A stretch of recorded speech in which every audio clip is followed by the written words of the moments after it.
Esto fue una persona que le dio cara al mundo y dijo que unámonos el globo y votemos como hermanos.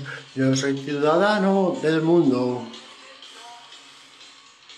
con país natal España, con alma algo francesa y un abuelo zaraustino como tal. Fue la luz contra la oscuridad.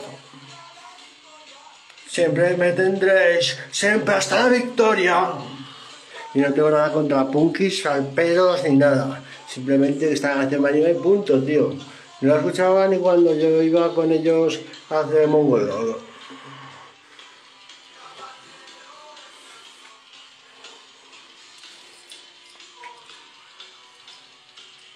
Italia, mi abuelo. Francia, mi papá. Yo, España.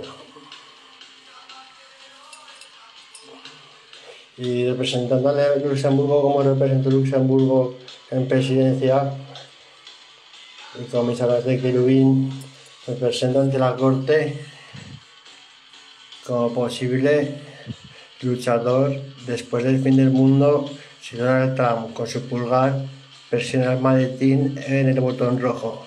Porque si presiona el puto maletín del botón rojo, no pasa nada, no pasaría nada, chicos. Calma, simplemente os pido calma. Es que estoy pensando cómo ordenar el mundo, tío. El COVID no es más que un momento de estrategia. Hasta que piense cómo llevarlos más hacia la felicidad, no sé qué inventarme ya. Me he contado comiendo cosas futurísticas y todo.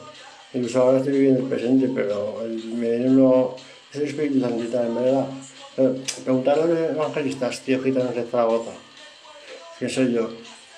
Yo soy algo religioso, papá. Hacemos para el mundo.